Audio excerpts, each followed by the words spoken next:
Assalamualaikum warahmatullahi wabarakatuh. Alhamdulillahirabbil alamin wassalatu wassalamu ala asyrafil anbiya'i wal mursalin sayyidina Muhammadin wa ala alihi wa ashabihi ajma'in, amma ba'd. Pemirsa yang dirahmati Allah Subhanahu wa taala, senang sekali kami dapat kembali menjumpai Anda di kesempatan hari ini dalam acara Mata Air. Ya, Mata Air senantiasa mengajak kita untuk senantiasa mengikuti apa yang diperintahkan oleh Allah Subhanahu wa taala. Oleh karena itu bahasan kita senantiasa juga mengangkat dari sumber yang utama, yaitu Al-Qur'an wal Hadis. Nah, pemirsa yang dirahmati Allah Subhanahu wa taala, di kesempatan hari ini kita akan lanjutkan kembali dialog kita pada beberapa hari yang lalu ya. Bahkan kemarin kita masih juga membahas tentang hal ini, yaitu tentang bagaimana mengenal golongan-golongan syaitan. Ya, yang perlu kita yakini adalah bahwa kita hidup bukan hanya sendiri sebagai makhluk atau ciptaan Allah, tetapi ada makhluk lain yang Allah ciptakan juga untuk menyertainya. Nah, itu yang perlu kita yakini, dan sekarang kita akan bahas bagaimana kita mengenal golongan-golongan syaitan yang juga merupakan ciptaan Allah. Masih dengan narasumber kita, guru kita Ustadz Haji Abdul Latif Khan yang sudah ada bersama kami. Assalamualaikum warahmatullahi wabarakatuh, Ustadz. Waalaikumsalam warahmatullahi wabarakatuh. Terima kasih Ustadz, hadir kembali Ustadz dalam mata air. Mudah-mudahan kajian kita tidak terputus nih Ustadz. Amin, ya. amin, Karena insyaallah, untuk mengkaji hal ini harus sampai tuntas gitu kita Ustadz ya. Kita tuntas insyaallah. Betul, supaya kita juga betul-betul bisa memberikan pada diri kita ini bekal bahwa kita percaya ada syaitan yang Allah ciptakan, tetapi juga kita diperintahkan untuk menjauhinya dan tidak boleh kita mengikuti langkah-langkah syaitan. Nah, hari ini Ustadz Abdul Latif Khan pas sekali mengajak kita untuk tahu golongan-golongan syaitan. Kemarin sudah disampaikan ada dari golongan jin, kafir dan munafik ya. Nah, hari ini kita akan ingin mengetahui ciri-ciri dari golongan ketiga ini apa saja yang diinformasikan dalam Al-Quran. Kita bahas, silakan Ustaz. Bismillahirrahmanirrahim. Alhamdulillah. Saya ingin memulai dari ayat Quran yang sebenarnya sudah berulang-ulang saya sampaikan, yaitu suratul Mujadilah ayat 19 insyaallah sampai 21. Bismillahirrahmanirrahim. Istahwaza alaihimus syaitanu fa ansahum zikrullah. Syaitan menguasai mereka lalu menjadikan mereka lupa ingat kepada Allah. Ulaika hizbus syaitan. Nah, ini yang mau kita diskusikan adalah garis bawah hizbus syaitan. Inilah hizbus syaitan. Siapa yang dimaksud hizbus syaitan? Adalah mereka yang menguasai hati manusia dan kemudian membuat mereka lupa kepada Allah. Inna hizbus syaitan humul khasirun. Bahwa sesungguhnya pasukan atau tentara atau golongan syaitan itu adalah kelompok yang merugi. Kenapa mereka merugi? Innalladzina yuhaddunallaha wa rasulah ulaika fil azallin. Siapa yang mengumumkan perang, siapa yang memusuhi, siapa yang menentang Allah dan Rasulnya, maka mereka itu sebenarnya terhina, kata Allah. Kataballahu la'aghlibanna ana wa rusuli innallaha qawiyyun aziz. Allah telah menetapkan aku dan Rasulku pasti menang, dan sesungguhnya Allah Maha Kuat lagi Maha Perkasa. Nah, catatan ayat ini sebenarnya kita bisa lihat pada kecenderungan kehidupan manusia hari ini, bahwa saya dalam episode kemarin ada menjelaskan istilah invisible hand. Ada tangan-tangan yang tidak kelihatan yang kemudian mengkondisikan dunia pada satu keseragaman pandangan, misalnya terhadap Islam. Bagaimana kemudian Islam menjadi agama yang dituduh, yang ajarannya memiliki muatan-muatan kekerasan.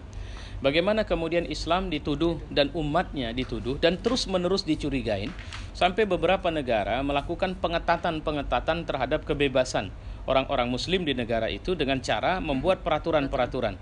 Yang peraturan itu akhirnya mengkondisikan umat Islam pada sisi-sisi bersalah. Malangnya, kesalahan-kesalahan yang selalu dialamatkan kepada orang Islam adalah kesalahan yang tidak sama dialamatkan kepada orang lain ketika mereka menjadi pelakunya. Tidak adil jadi. Tidak adil. Jadi ada istilahnya dengan istilah standar ganda. Amerika yang paling sering melakukan ini. Nah, saya menyebut nama karena di negara itu contohnya ketika kekerasan dilakukan oleh oknum dari umat beragama lain, mereka hanya mengatakan bahwa itu adalah peristiwa kriminalitas biasa dan macam-macam. Tapi ketika ada seorang muslim, yang muslim ini pun tidak terkondisikan atau tidak terorganisasi atau tidak memiliki akses kepada jaringan-jaringan Islam, tetap saja karena dia beragama Islam, maka dia dituduh sebagai kelompok atau bahagian dari teroris yang menghantam, yang mengacau di negeri. Dan Indonesia sekali dua juga muncul pandangan-pandangan seperti itu. Adanya orang-orang yang melakukan tindak kekerasan yang kebetulan pelakunya adalah muslim, maka itu akan muncul begitu saja. Saya tidak mengatakan negara melakukan itu, tapi bisa jadi media ikut serta untuk mengkampanyekan ini. Persoalannya ketika kita bicara media juga punya kepentingan-kepentingan. Dan ada bisa interest oleh demi salah interest. satu kelompok kan, bisa disetir oleh salah satu kelompok Benar demi gitu. kepentingan. Nah itu tadi, jadi news itu bukan objektif, tapi karena faktor apa, kepentingan apa, bagaimana angle seperti apa yang mau kita hadirkan dalam untuk dikemas, dijadikan bahan pemberitaan kepada masyarakat dan sebagainya. Nah saya ingin sampaikan bahwa di situasi ini saya tidak mau bicara yang lain-lain, kita sedang bicara Hizbus Syaitan. Maka kita melihat gerakan yang dimunculkan oleh iblis. Episode pertama dari pembahasan ini saya sudah menyampaikan bagaimana iblis bersama Adam waktu itu, jadi kontra Adam, yang kemudian melakukan agenda-agenda besar sampai pada tingkat anak cucu Adam, dengan target pokoknya nanti di akhirat masuk neraka sama dia. Nah, kalau saja manusia melupakan hubungan dengan melupakan ingatan mereka kepada akhirat, iblis pasti akan senang karena dia akan lebih mudah untuk menggiring masuk ke neraka, menggiring menjadi teman mereka. Posisinya seperti itu. Nah, faktanya memang itulah yang terjadi hari ini. Berapa banyak orang yang kemudian bicara ketika dia mengambil jabatan kepemimpinan, dia tidak punya lompatan tujuan kepada akhirat. Nah, padahal Islam sebagai satu agama mengatakan bahwa jika Anda menjadi pemimpin dan demikian seharusnya lah Anda melakukannya, dalam arti kata Anda berlaku adil, maka Anda akan terdaftar sebagai satu dari 4 orang yang akan menggedor pintu surga pertama sekali, dan Anda akan masuk ke sana tanpa hisab. Tapi kemudian iblis cut ini. Bahkan kemudian gengsi kepemimpinan, Anda adalah pemimpin dari semua agama, semua bangsa dan sebagainya, maka Anda tidak perlu menjadi seorang muslim yang militan di situ.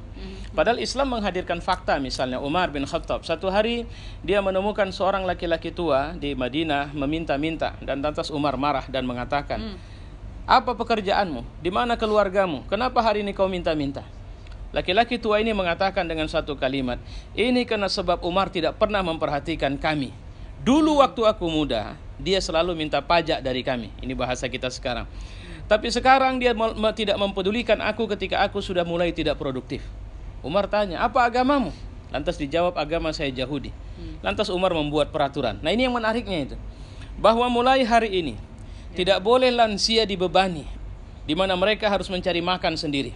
Kalau mereka sudah tidak bisa mencari makan sendiri dan mereka tidak bisa ditanggung oleh keluarganya, maka negara yang harus tanggung dia. Tidak peduli agamanya apa. Ini pemimpin muslim di zamannya. Artinya ketika seorang menerapkan nilai-nilai Islam, sebenarnya dia menjadi pemimpin jangankan bagi manusia, bagi binatang sekalipun. Itu juga pernah terjadi pada Umar ketika seekor unta yang patah kakinya.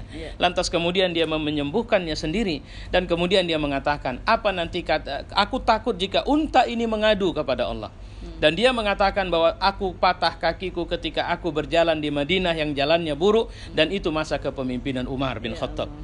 Coba bayangkan, ini dihilangkan. Nah yang harus kita pahami bahwa kalau bahasa yang tadi kita perhatikan di surat Al-Mujadilah tadi, istahwaza alaihimus syaitan. Syaitan melakukan proses menguasai. Kalau bahasa yang saya sampaikan di beberapa episode yang lalu. Nah sebelum kita bicara bagaimana bentuk cirinya, bagaimana strategi setan untuk kemudian menjaga atau mengelola para tentara-tentaranya ini. Nah, yang pasti bahwa setan mengkup mereka. Setan menjajah mereka. Apa yang dijajah oleh setan? Yang dijajah oleh setan pikirannya. Yang dijajah oleh setan mentalitasnya. Kita sudah bahas ini. Yang dijajah oleh setan adalah kerangka teori-teori, prinsip-prinsip atau nilai-nilai ilmiah yang mereka anut. Ya. Kemudian yang dijajah oleh setan adalah bagaimana setan membangun arus mainstream. Dia membangun ikon-ikon tertentu untuk menjadi trendsetter.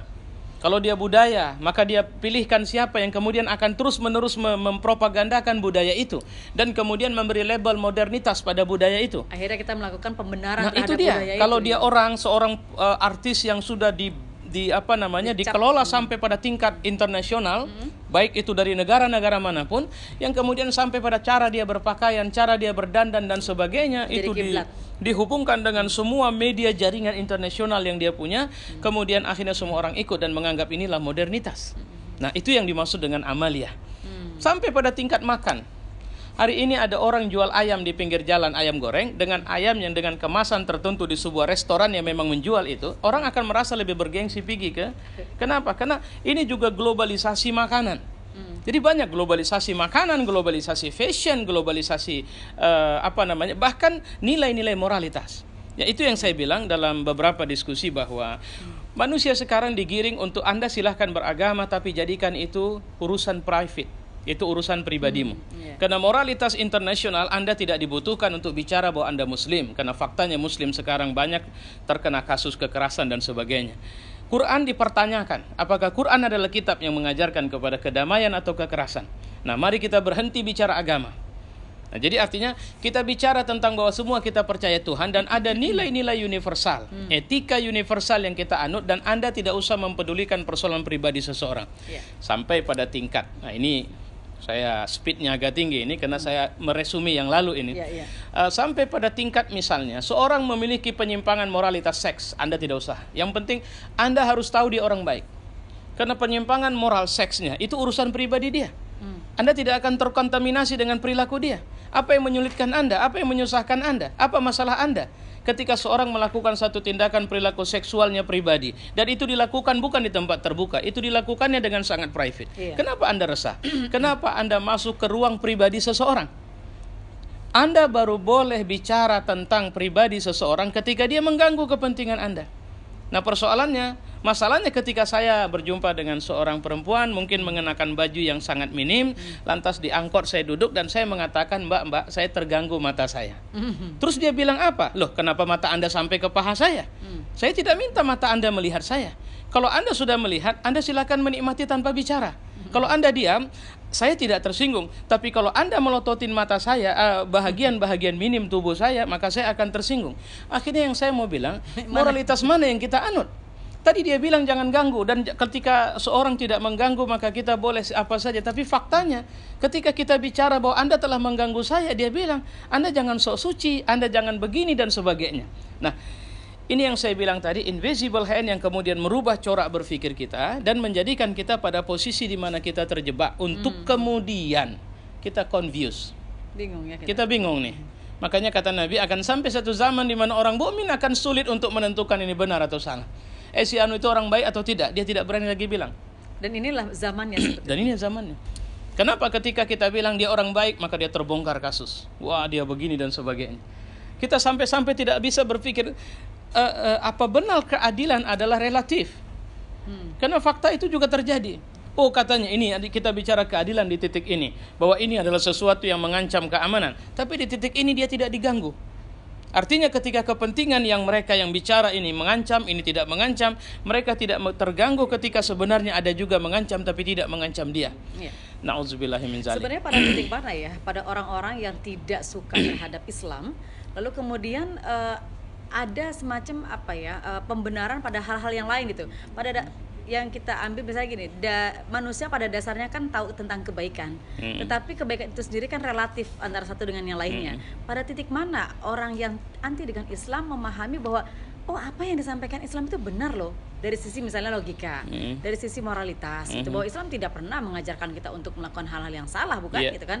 Sama juga seperti pemahaman yang lain gitu. Ada satu penelitian dilakukan oleh dua profesor Muslim di Amerika, George Washington University, Profesor Rahman sama Profesor Askari. Mereka meneliti dengan menggunakan Al-Quran dan As-Sunnah. Jadi artinya mereka ingin bertanya, negara yang Islami di muka bumi itu siapa? Mana negara-negara yang paling Islami di muka bumi? Mereka meletakkan 208 negara untuk kemudian diteliti.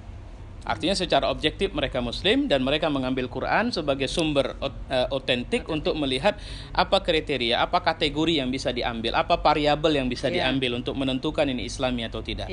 Lantas kemudian setelah mereka selesai, maka ketemulah fakta yang mengejutkan kita semua. Bahwa ternyata pada urutan pertama sampai urutan ke-32 tidak ada satu negara pun dengan penduduk mayoritas Muslim di situ. Kemudian secara awam orang mungkin akan mengatakan bahwa Saudi Arabia lah yang paling Islami di muka bumi. Ternyata Saudi Arabia menempati urutan ke-50. Ada yang mengatakan bahwa mungkin Mesir, karena Mesir adalah tujuan pendidikan Islam yang paling bergengsi di muka bumi. Mesir menduduki urutan ke-148. Bagaimana dengan Indonesia? Alhamdulillah Indonesia di tengah, 104. Nah, siapa negara yang berada di urutan ke-33 dan itu negara Muslim? Adalah Malaysia. Terus siapa negara yang paling Islami di muka bumi? Ternyata adalah Selandia Baru. Masuklah di dalamnya Luxembourg, Irlandia, Belanda. Kemudian masuklah Singapura pada urutan di top 10. Amerika berada di urutan ke-15. Nah, saya mau bilang bahwa kalau begitu apa yang dimaksud dengan Islami? Padahal Selandia Baru penduduknya 1,1% saja yang Muslim. Selebihnya tidak Muslim. Nah, itu yang saya bilang tadi. Jangan pernah takut untuk menyampaikan dan menghadirkan kebenaran. Karena faktanya manusia sudah dibentuk Tuhan dengan software yang include di dalamnya. Yang tidak, apa istilahnya itu, yang build up. Sudah hadir, sudah permanen bahwa mereka meyakini kebenaran secara universal dan tidak ada satu manusia pun yang mengatakan bahwa itu tidak benar ketika itu berangkat dari keyakinan universal itu. Contoh, menipu. Tidak ada satu manusia di muka bumi yang mengatakan menipu itu adalah satu kebaikan. Bagi kami memuja orang yang mampu menipu banyak orang. Karena mereka adalah orang-orang yang luar biasa, mereka adalah orang suci kami. Tidak ada. Bahkan pelacur sekalipun dia meyakini dan mengetahui dalam nuraninya itu. Karena Allah tanamkan software itu di nurani manusia. Pada setiap manusia. Sehingga ketika dia melacurkan diri sekalipun, nuraninya tetap memberontak bahwa dia sedang berada di posisi yang tidak benar. Seorang koruptor juga seperti itu. Nah, yang menjadi catatan, kenapa negara-negara Islam berada di urutan yang tidak signifikan itu? Jawabannya, menjadi Muslim tidak secara otomatis kita menjadi manusia yang menerapkan nilai-nilai Islam. Menjadi seorang yang tidak Muslim tidak secara otomatis orang itu kemudian tidak menerapkan nilai-nilai Islami. Kita ambil contoh bersih. Kita pergi ke Singapura misalnya, kita bandingkan dengan kota. Saya mengatakan karena ini negara kota. Kita bandingkan dengan kota. Coba carikan kota di Republik ini yang bisa disandingkan kebersihannya dengan sana. Atau masalahnya, kalaupun sampai pada tingkat bersih, Singapura adalah negara yang tidak menyukai ada asap rokok di udaranya. Tapi bagaimana dengan kita? Kita berselisih di seputar halal haram, makruh atau tidak makruh, tapi faktanya asbak rokok melesat masuk ke dalam masjid-masjid kita, seakan-akan menjadi benda wajib selain Al-Quran yang boleh ada dalam masjid kita. Bahkan pabrik terbesarnya adalah di Indonesia. Nah, itu dia. Nah, artinya ketika kita bicara untuk menerapkan nilai-nilai, ini bicara pada ketika ajaran, makanya fa'aqim wajhaka lid-dini hanifa fitratallah. Bagaimana Allah telah menyandingkan Islam sebagai sebuah sistem yang fitrah dengan software fitrah yang memang ada dalam diri kita, sehingga agama Islam adalah sebenarnya agama yang sangat sesuai dengan nilai-nilai kemanusiaan manusia. Nah, itu yang hilang di tengah-tengah kita. Saya sampai bilang, mohon maaf, di beberapa tempat majelis taklim di Medan, saya bilang, bagaimana kita bicara bersih, nggak usah bicara kota, mari kita bicara masjid. Tidak sekali dua kita masuk ke dalam toilet masjid. Yang jangankan masuk, begitu kita buka pintu kita langsung membal keluar. Kenapa? Karena ternyata agama kita punya nilai yang namanya an-nazafatu minal iman, kebersihan sebahagian dari iman, tapi faktanya itu tidak bisa kita terapkan pada toilet masjid kita. Nah, di mana kita, di mana Islam, dan di mana fakta yang hadir itu? Nah, jadi kalau ditanya tadi, semua orang bisa bicara kebenaran, bahkan semua orang akan ketemu pada nilai-nilai kebenaran yang sama itu. Nah, saya sepakat itu. Persoalannya, kebencian yang mendominasi satu golongan terhadap Islam, ini menjadi semakin jauh ya hubungan antara bahkan hubungan satu negara dengan negara gitu. Indonesia dengan Amerika katakanlah. Semakin jauh karena seakan-akan Indonesia ini ditakuti oleh Amerika dan Indonesia takut oleh Amerika. Walaupun ketakutan ini berbeda. Gitu. Kalau bicara itu, yang kita temukan sebenarnya bahwa apa yang menyebabkan mereka tidak suka kepada Islam? Kita bilang mereka di sini adalah Hizbus Syaitan. Kita belum bahas lebih lanjut ini. Kenapa mereka tidak suka kepada Islam? Karena Islam adalah agama yang menganggap kecil dunia. Islam adalah agama yang mengenalkan bahwa kalau bahasa saya begini, sebelum matahari terbit, Allah sudah obral dunia sama kita. Sehingga setelah matahari terbit, kemanapun kita pergi, Allah bilang, jangan lagi kau cari dunia di situ, cari saja ridhoku. Kenapa? Dunia sudah aku jual dan sudah kalian beli tadi sebelum subuh. Apa yang maksudnya dengan sebelum subuh? 2 rakaat sebelum subuh itu nilainya jauh lebih mahal dari dunia dan isinya. Bukankah itu setiap hari Allah obral itu? Siapa yang mau ambil? Nah, setelah itu silahkan apapun pekerjaanmu, jangan dunia lagi yang kau cari di situ, tapi cari ridhoku. Itu yang menarik sekali dari sebenarnya kalau saya menganggap ini filosofi etos bekerja dalam Islam. Sehingga akhirnya jika Anda seorang presiden, maka cari ridhoku. Pertanyaan cari ridhoku, apa maunya Allah kalau saya presiden? Pasti Allah mau saya layani rakyat saya. Pasti Allah mau saya tidak biarkan ada rakyat saya yang menangis karena lapar, menangis karena sakit, menangis karena dizalimi. Pasti Allah mau ketika itu udah nanti panjang kali larinya ke politik pula kan. Baik.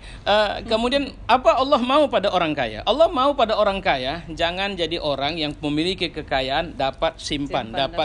Karena kalau kau dapat simpan itu sama saja kau tidak menggunakan uang itu. Dapat, olah lagi, cari lagi, dapat, jadikan semua hartamu, duitmu kerja untukmu. Bukan kau kerja untuk duit itu.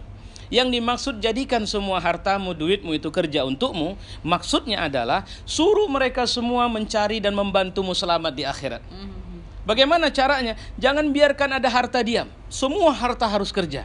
Jadi kalau sempat ada yang nggak kepake, suruh dia keluar rumah. Pergi kau kerja sana. Kerja untukku. Apa bentuk kerjanya? Bisa dalam bentuk sedekah, bisa dalam bentuk mencari tambahan. Karena kalau begitu makin tambah harta kita, maka titipan Allah ke orang susah juga makin nambah. Bukankah teori Islam adalah teori yang menghidupkan harta, bukan mematikannya? Dan menguntungkan. Nah, sebenarnya menguntungkan dunia dan akhirat kalau kita mau bicara ke arah sana. Kepada yang lain juga seperti itu. Nah, ini yang hilang dari kita. Dan itu yang mereka tadi. Istahwaza alaihimus syaitan. Syaitan kemudian mengungkung, memblok itu, membangunkan kekhawatiran dan kecemasan dalam diri kita terhadap Islam. Kita sendiri jadi cemas. Loh, saya kalau berbusana muslimat begini bisa mati karir dong saya. Sementara saya cari makannya dengan cara buka baju. Kenapa saya harus tutup baju sekarang? Padahal dia mau bicara apapun dalam teori Islam, satu butir beras yang sudah dijanjikan Allah sebagai rezeki kita dalam kehidupan dunia itu nggak akan tertukar. Allah cuma bilang ikhtiar dan rezekimu akan disesuaikan dengan itu. Nah, ini yang hilang dari kita. Betul. Gitu. Intinya sejauh mana ya iman ini tetap ada pada setiap kondisi dan apapun saat ini kondisi kita berada dalam kondisi ekonomi lemah ataupun apalagi kuat ya. Benar. Bagaimana iman ini menyertai sehingga setan ketika dia ingin istilahnya Ustadz itu mencaplok kita dan kemudian menguasai kita.